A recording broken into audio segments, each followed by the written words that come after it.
Namaskar. Quite a few people asked me why I'm talking about Gaza. Why am I talking about the Palestinians?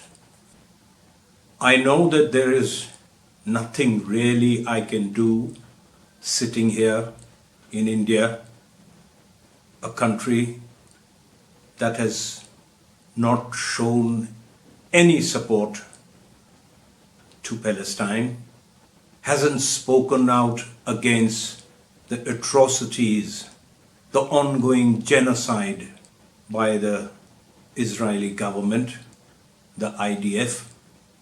I do it and I talk about the Palestinians because let's not forget that there was a time when India supported and stood with the PLO.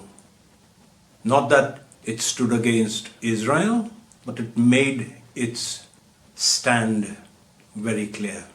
I'm talking about Gaza again today because I have a voice, and even though physically I can't go there and do anything, I can't even send food packets or any kind of financial support, but I have a voice, and my voice is with the people of Palestine and against the ongoing horrific genocide.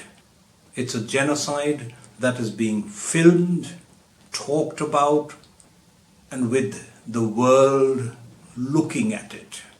There are many countries who have openly spoken against Israel, but Israel has gone mad. They are still being supported by the rich countries, the United States of America, England, Germany, and many other European countries who are still supplying them, and primarily America and the UK, supplying the Israelis with weapons. I really urge you to have a look at all the links that I have given in the description box.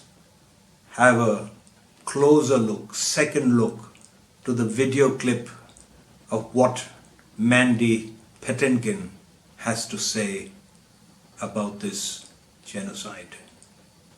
I'm ashamed and feel useless not being able to do anything except talk. So today, here is something about the Gaza Poets Society. What is the Gaza Poets Society?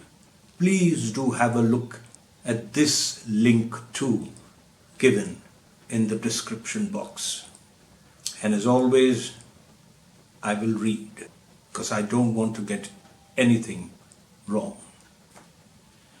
So the Gaza Poets Society is a literary organization based in Gaza, dedicated to nurturing and promoting the voices of young Palestinian poets, documenting their experiences through poetry and other creative mediums, while also advocating against injustice and violence. According to a statement by the Gaza Poets Society, I quote, "This is not merely an evolution, it is an irreversible transformation. The raw, unfiltered experience of genocide has become the ink, the rhythm, and the very soul of this new Palestinian poetry." Unquote.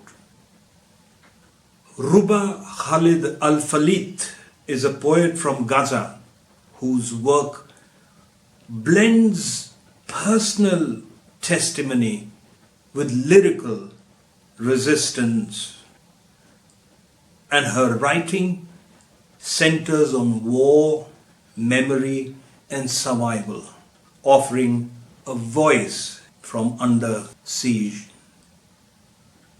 Her poem, "When Silence Starves," is beautifully harrowing and poignant.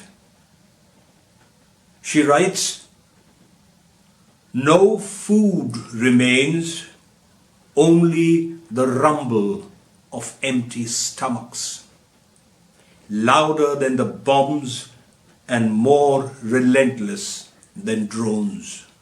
Our bodies have withered to shadows, ribs jut like broken wings, as if our chests yearn to escape what we have become. Bird-boned, starving, trapped in a cage forged by war. Men falter mid-sentence. Men falter mid-sentence, words unraveling. Women break bread into ghost-thin slivers. And the children, they no longer play. Joy demands calories they don't have. They sit in corners, limbs folded like broken vows, eyes wide yet dulled. Mothers stir empty pots, serving nothing with whispered apologies. They season it with songs, but the children are too weary to pretend. Plates stand barren, shelves echo their emptiness. The world too feels hollow, unanswering when we cry out. We faint now, quietly, without fanfare. It's what happens when the body exhausts even the will to stand. And when the world begins to hear the growl of our hunger, they rush to drown it. Bombs roar louder to silence our stomachs. They hold meetings, not to feed us, but to feed illusions. Ceasefire, they say, meaning delay. Negotiation, they claim, meaning nothing.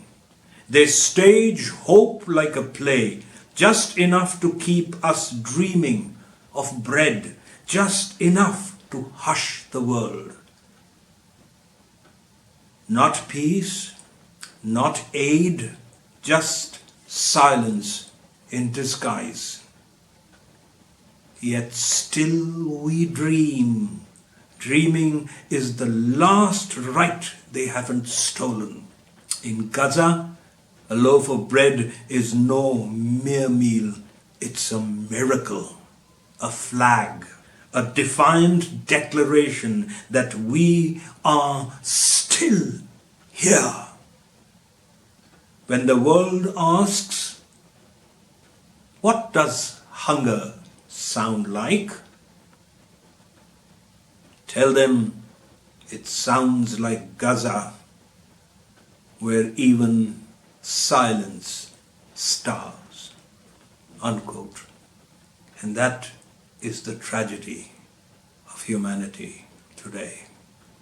If this poem, this video has any meaning for you, it touches you somewhere, makes you think, like the video and share it as much as is possible. Let your voice ring loud and clear against this genocide. Namaskar.